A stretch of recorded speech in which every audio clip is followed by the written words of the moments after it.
Selamat malam saudara, Anda bergabung bersama saya Cindy Sistiarani dalam Kompasiana TV. Di sini kami membahas esensi, bukan sensasi. Nah, yang menjadi perbincangan masyarakat dalam beberapa minggu terakhir adalah terkait hukuman mati terhadap terpidana mati kasus narkotika yang sudah dilakukan beberapa saat lalu, dan dalam waktu dekat rencananya pemerintah Indonesia juga akan mengeksekusi 2 warga negara Australia yang terlibat dalam perdagangan narkoba dan dikenal dengan kelompok Bali Nine.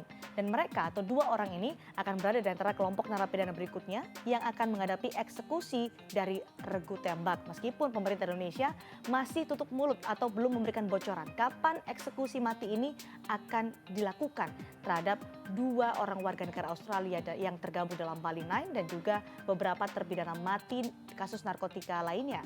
Nah, hukum yang berlaku di Indonesia dalam hal ini adalah eksekusi mati ternyata mendapatkan respon yang sangat keras dari sejumlah negara. Tepatnya adalah dari Brasil, dari Belanda, dan juga dari Australia. Di Brasil bahkan dinilai oleh Wakil Presiden Yusuf Kala, pemerintah Brasil telah menghina Indonesia dengan menolak duta besar Indonesia untuk Brasil, yakni Toto Rianto. Dan juga Presiden Joko Widodo menegaskan bahwa penarikan duta besar Indonesia untuk Brasil yakni Toto Rianto adalah respon keras dari Indonesia terhadap perlakuan tidak patut yang dilakukan oleh Presiden Brasil Dilma Rousseff. Menurut Presiden Jokowi, Dilma tidak sepatutnya untuk menunda upacara penyerahan surat mandat Duta Besar Republik Indonesia untuk Brasil.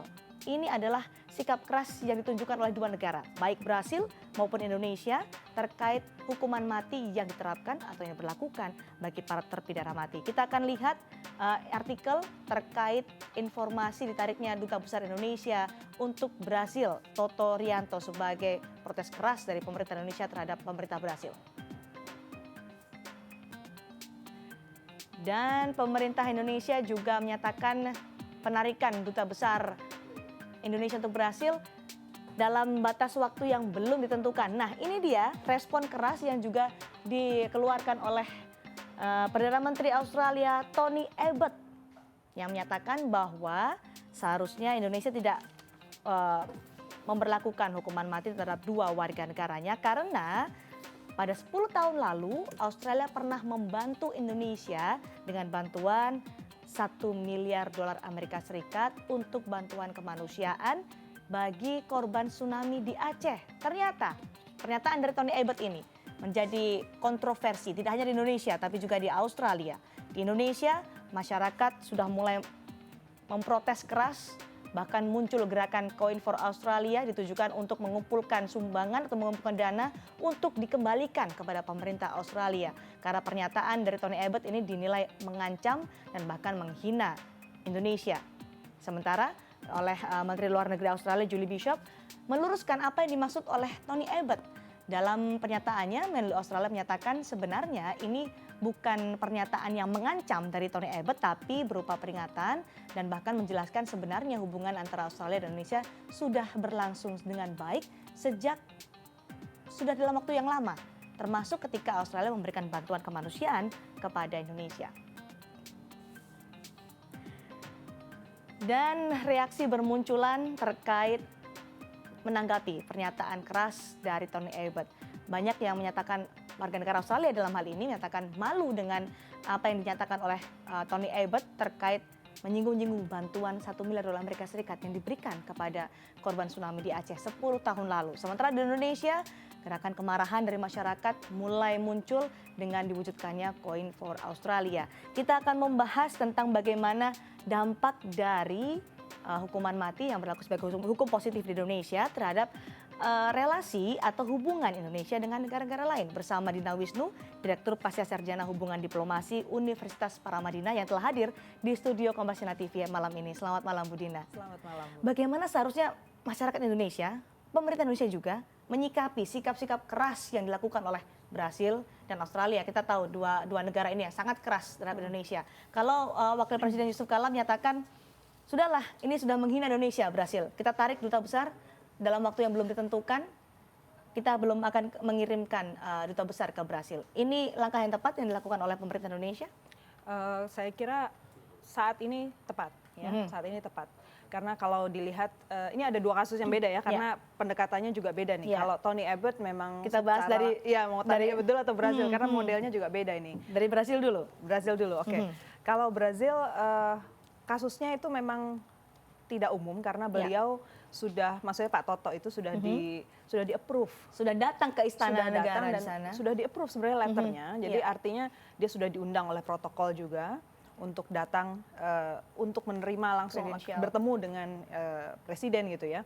Lalu tiba-tiba tidak. Nah, jadi tata keramanya itulah yang kurang tepat. Jadi kalaupun mau di-delay sebenarnya bisa lebih soft dengan tidak dipermalukan langsung di depan publik gitu. Ya, jadi poin itulah yang kemudian membuat pihak pemerintah Indonesia dan Kemlu merasa perlu untuk terbuka, keras juga terhadap Brasil. Kalau wakil presiden menyatakan bahwa pemerintah bisa mengurangi impor dengan Brasil, itu juga satu langkah diplomasi yang harus dilakukan atau harus diambil oleh pemerintah kah? Tepatkah langkah itu? Ya, bargaining leverage kadang-kadang juga perlu dilontarkan ya.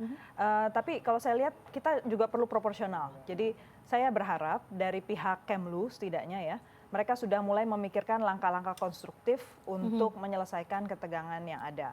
Karena kalau saya lihat awal mulanya sebenarnya Pak Jokowi ini kan dianggap sama sekali tidak membuka ruang diskusi yang cukup mendalam ya tentang sangat keras, bahkan gerasi sudah ditolak keras dengan terpidana mati ini. Dan beliau itu kan sangat berulang kali ya menegaskan poin bahwa ini hukum positif di Indonesia yang harus dihormati. Tapi kalau kita lihat kasus-kasus sebelumnya, gerasi itu satu hal yang bisa diberikan oleh seorang presiden. Gitu kan. Dan keputusan dari pengadilan bahkan Mahkamah Agung pun bisa di-overrule oleh presiden. Terbukti kasus Pak SBY kemarin melakukan seperti itu. Itulah sebabnya pemimpin negara lain merasa, come on, Anda bisa berbuat sesuatu gitu kan. Jadi kalau dibilang hukum positif Indonesia selalu begitu, dari kemarin kok nggak begitu gitu kan. Jadi ada semacam ada perubahan drastis yang kemudian akhirnya diprotes oleh sejumlah negara soal ini. Betul, tapi ya saya pikir-pikir kita masih ingat ya bulan Juni 2014 ketika Pak Jokowi ditanya politik luar negeri Anda akan seperti apa. Dia bilang kita akan bikin rame lah, saya tidak takut. Artinya ini terwujud juga ketika sudah gitu ya. menjabat. Oke, kita bicara masalah Australia karena Australia ini yang akhirnya juga memancing kemarahan dari masyarakat Indonesia, terutama karena sudah menyinggung soal bantuan tsunami, bantuan kemanusiaan. Kalau Anda melihat meskipun ini sudah diluruskan oleh Menlu Australia Julie Bishop, apakah pernyataan Tony Abbott itu mengancam? Kalau saya lihat itu omongan yang kebablasan ya. Jadi memang apalagi kalau orang Indonesia ya sampai salah bicara sedikit menyinggung hati itu kan rasanya udah dalam gitu ya. Jadi kalau saya bisa paham kenapa akhirnya sejumlah pihak menganggap kita harus bereaksi keras ya. Artinya reaksi masyarakat yang bermunculan sekarang ini sehingga muncul di media sosial, di tindakan nyata pun akhirnya ada. Anda melihat ini reaksi yang sangat wajar? Saya melihat bahwa ini bukan kali pertama juga ya Tony Abbott melakukan blunder seperti ini. Jadi ya wajar lah ya kalau saya kira untuk shock terapi. Problemnya sekarang lagi-lagi mau sampai kapan ini dilakukan? Apakah pemerintah mau membiarkan suasananya terus makin panas dan kalau kita melihat dampaknya akhirnya sekarang seperti apa hubungan antara Indonesia dengan Australia setelah pernyataan itu? Setelah pernyataan itu saya lihat sudah mulai ada upaya untuk memperbaiki dari pihak Australia. Mereka berusaha untuk melakukan klarifikasi, telepon dan sebagainya ya. Kalau Indonesia berharap bahwa Tony Abbott yang langsung mengucapkan minta maaf, itu yang saya masih belum yakin gitu. Anda tidak yakin? Atau enggak yakin. Untuk mengingatkan kembali apa pernyataan dari Tony Abbott yang akhirnya memancing kemarahan tidak hanya warga Indonesia terutama, tapi juga ada rasa malu yang muncul dari warga negara Australia atas pernyataan Perdana Menterinya yang dikeluarkan menyikapi dua warga negara Australia yang akan segera menghadapi eksekusi mati. Ini dia. We will be letting Indonesia know in absolutely unambiguous terms that we feel grievously let down. Let's not forget that a few years ago, when Indonesia was struck by the Indian Ocean tsunami, Australia sent $1 billion worth of assistance. We sent a significant contingent of our armed forces to help in Indonesia with humanitarian relief. And Australians lost their lives in that campaign to help Indonesia. Pernyataannya sudah sangat jelas, tidak ada makna-makna bersayap, Tidak ada yang tidak bersayap. ada kata-kata kiasan, straight bahwa tolonglah Indonesia ingat bahwa Australia pernah Iya. membantu. Ini kalau memang tidak mengancam, emosional, sangat emosionalkah pernyataan dari Tony Abbott ini? Tapi kita lihat karakter itu kan juga mempengaruhi ya dalam dunia internasional ya, dalam hubungan internasional. Oke. Jadi lain pemimpin, beda juga gaya mereka dalam menegaskan atau menuntut sesuatu dari negara lain. Dan yang menarik di sini sebenarnya kalau mau kita bandingkan, gayanya Jokowi dengan Pak Jokowi maksudnya Ya, dengan Tony Tony Abbott ini kan mirip, Berbeda. Oh mirip. mirip justru. Tapi di Lugas sisi ya? lugas dan pokoknya tanpa tedeng aling-aling langsung.